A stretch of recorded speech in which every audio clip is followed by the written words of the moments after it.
All right, welcome back everybody. It is March, Thursday. Why do I never know the date when I make these videos? It's the 26th of March and it's around 1 p.m. Just pulled up to the gym and I'm going to go in there and hit some squats and deadlifts. And I just squat on Tuesday, so 2 days ago I told you guys I'm upping the frequency of the squats, of the bench press, deadlifting maybe 1 to 2 times per week. So I don't have anyone to film today. I don't know if it's crackling there, so instead of just setting up the camera, we are gonna just roll with the broken tripod here. Actually, we call this duo pod because it's only got 2 legs right now, but no worries. We do have the other leg right here, which you can see it snapped off, but who's to say that we can't just do this and snap it back on? So now it's a tripod. Oh, now it's a tripod. Nope, it's broken. If you guys have recommendations for a good tripod, preferably under $100, something that can extend to maybe 6 feet tall, so it's at least as tall as me, and then maybe even a little bit higher because I like to mess around with angles, let me know. Also, wow, I'm picky, huh? Preferably something with a pistol grip. So this is just like a lever arm. They make ones that have like a little gun handle and you can kind of rotate it on a ball head, so 360 degrees. So I know that's a lot to ask for, but I've been doing my homework, I've been searching. I'm sure a lot of you guys out there know a lot more than me. So if you do have a suggestion, please leave it down in the comments below. I appreciate it, but it's time to go in there and do some work. Good idea. I say, you know, you just need a tripod.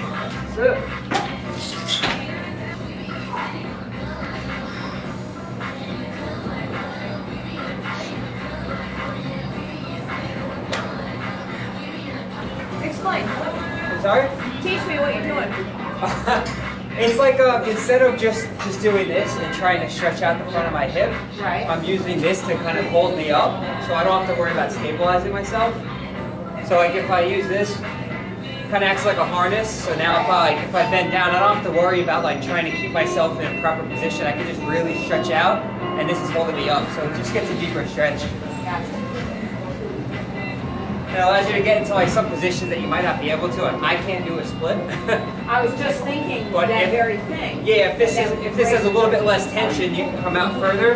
Yeah. It's hard here, but I mean you'd be able to get down a lot lower than you normally would be and kind Because it's of holding you on. lean forward and kind of stretch all this out. Every day I learn I'm learning every day, you know? Every day I learn something new. All right, so you just heard me explain what I was doing to that lady in the gym, and I actually might do a separate video talking about why I was doing that suspended hanging and stretching, but a lot of people have been requesting some lower body and upper body mobility videos, and that's something that I'm thinking about doing. The only reason I hesitate a little bit is because I think people overthink the amount of mobility that they really need because there's so many books out there about just how important mobility work is and stability and flexibility, and I think people are starting to get confused because if you can go into the gym and after 5 to 10 minutes of warming up, perform a perfect squat without getting injured, without feeling pain, without any tightness, then that's good for you. Where there are other people who need to do this foam rolling, who need to do some band work and some mobility work, otherwise they can't get into proper position. So the amount is dependent on the individual, but I could still give some general recommendations. So I will write that down as something that I will try and do in a future video for you guys. But here we go, we're moving on to our work right here. I said just squats and deadlifts during this day, focusing on technique and form. So I started warming up with the bar. I moved on to a 25 per side, and this is 135 for my last warm-up set. And then we moved into our working weight today, which was only 185 for 5 sets of 8. So much higher volume. Some days I do 6 sets of 3, some days it's 5 sets of 4, and I'm trying to auto-regulate my percentages and the amount of weight. But the most important thing for me is really, really focusing on that technique and form. So this was my working weight for the day, 185 pounds, and I was very pleased with how the form looked. I didn't go into any lumbar flexion. I'm not worried about my knees coming past my toes a little bit. I was keeping my core tight, not hyperextending my lower back. So everything was really good during this session. And I've been spending a lot of time trying to figure out the perfect stance for me. Where should my feet be? And I've been bringing them in closer and closer and feeling better and more powerful. So that's what I'll be sticking with for the next couple of weeks. At North Shore LIJ Cancer Institute, it's not just about having comprehensive colon cancer care. All right, now let's quickly talk about some deadlifts. As you just saw from the side, that was 135. It looked pretty clean. So I went ahead and moved the weight up a little bit to 225. And since my last injury, the heaviest I've tried to go was 315, and the form wasn't great. So I took a step back. I'm a bit more conservative, and this is 275. And I wanted to stay true and honest with myself, so I got that side angle, and I was not happy with how the form looked. You could tell the upper back rounding, I wasn't getting tight enough, and I wasn't pulling myself into proper position. So I focused on that. I rewatched the clip back in the gym, and then I got a shot from the front, and things felt much better. But you could see here on this third pull, my face, it looked like it was just too heavy for me, and you could see the disappointment with those 3 reps. So I kind of psyched myself up for this set here, and you'll see how much better these reps look. They were better quality, I was able to get tighter, and I also pulled the weight off the floor a lot faster. So I ended up doing 4 reps instead of the 3 that I wanted. Maybe it was just out of frustration or I was just overly focused, but it goes to show you how mental training can be and how if you get into your head sometimes too much, you won't really perform that well. But if you just let it go and focus on ripping the weight off the ground, you'll see much better performance. But that was pretty much all the gym footage we got for today. Like I said, just some squats and deadlifts. Now we're gonna head over to the kitchen and I'm gonna do some cooking in bulk and show you guys exactly how I do that. So stick around and thanks for watching, guys. Enjoy the rest of the video. So it's around 3 p.m. We're home from the gym. Time to cook some food in bulk. And what I got here is some chicken. So we have some boneless, skinless chicken breast as well as ground chicken. So that guy is going in the pan and that guy is going in the oven. Now, a lot of people ask, how do you make your chicken taste good? How do you make it so it's not too dry? It depends on how you cook it, whether or not you're seasoning it, the salt holds in the flavor, are you marinating it overnight? There are so many different ways. I've made videos on how to cook chicken in bulk, but it really depends on what kind of flavors you like and how you cook it and how long you cook it. So if you guys are interested, I'll do more videos on that. But as far as seasoning it and making it taste good, first off, don't be afraid of salt. Salt is your friend. As long as you are consistent with your sodium intakes, you'll be fine. Don't fear it unless, of course, you have a medical condition that you were told to watch your sodium intake. So you can't just say, as much salt as you want is good for everybody. That is a very blind recommendation, and that's why I'm not saying don't be afraid of salt. For everyone, there are some people out there who have to watch their sodium intake. But for the majority of healthy, active individuals, as long as you are consistent with it, if you're eating potassium-rich foods, if you're drinking plenty of water, you'll be fine. Now, we go over to the famous spice cabinet you guys have seen before. Now, I know it looks like there is a ton of stuff, and I must have spent a fortune on spices and sauces. No. Most of the stuff in here is actually from the dollar store and you accumulate it over time. So, you know, every time you go in there, you might buy something different. So these are dollar store spices and seasonings. These sauces are from the dollar store, so very cheap stuff. And you just go by the flavors that you like. I'm a huge fan of blackened stuff. I really like Cajun style stuff. I love garlic salt. So we got garlic salt, garlic pepper, different kinds of salts and whatnot. You don't need 7 different salt variations, but I have it in here anyway. You can use liquid aminos, which is like a soy sauce. You can use regular soy sauce, Old Bay. So all of these things depends on your palate.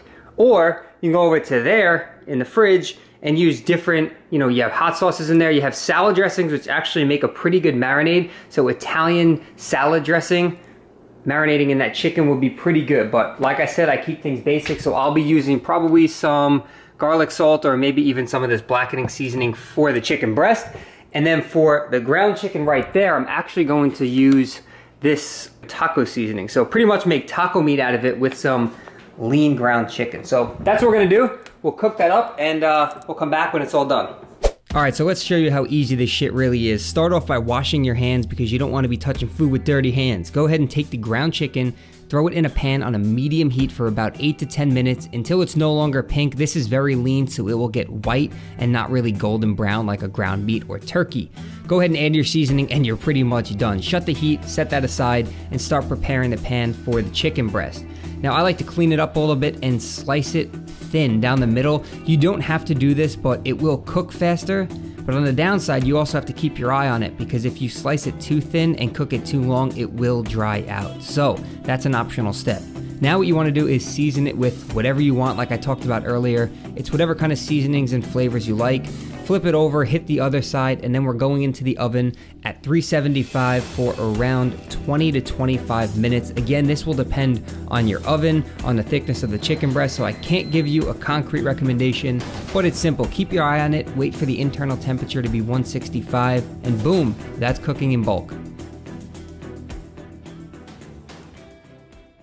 And that's it. It really is that simple. So we just took the chicken out of the oven and it's still giving off a little steam and it's still hot. So don't throw it into a container with a lid too quickly because the steam will turn into water and then you'll have a container of chicken with water in it. So let it rest for a little while. We got our ground chicken, great for burritos, taco salads, tacos, great for salads, chicken sandwiches, wraps, anything you could think of. And you just saw how quick and easy that was. So cooking in bulk is not hard to do. Prepping meals is not hard to do. With that, I could have cooked a huge pot of rice, steamed up some vegetables, put it in some Tupperware and portioned it out. So if you're someone with a busy schedule, it's really not an excuse that you didn't have time to cook some food. It took 20 to 30 minutes tops, including cleanup, because you clean up while the food is cooking. So a lot of people are going to ask, how long is that going to last in the fridge? You know, how long does it keep for until you have to either eat it all or throw it out? My recommendation would be a couple of days. Look it up because it depends on how you're storing it. Are you doing it in a Tupperware container, in a Ziploc bag, the temperature of your fridge? So double check on the internet. I'm sure there's an FDA website that will tell you how long chicken is good for, because I don't want to tell you, it'll last about 5 days, and on the 5th day I get an email from you saying that you're dying and you're going to sue me. So I don't know, a couple of days, and I eat this often. That's why I don't show you all my meals. Chicken is my top protein source. I love it.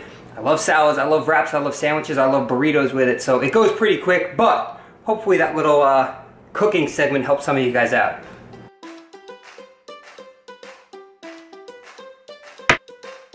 Welcome back, everybody. It is, I don't know, it's probably Thursday. We're just going to do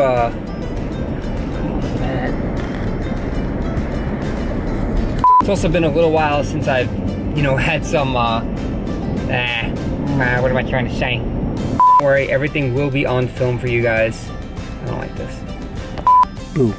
All right, so thank you guys as always for watching. Thank you for the support. Don't forget to like the video before you go. If you missed the previous video, it's playing right there on the screen for you. Go ahead and click it to watch it. You can also join the VIP list, which is free, apply for online coaching, and subscribe all right here from this page. So thanks again, guys, and we'll catch you all in the next video.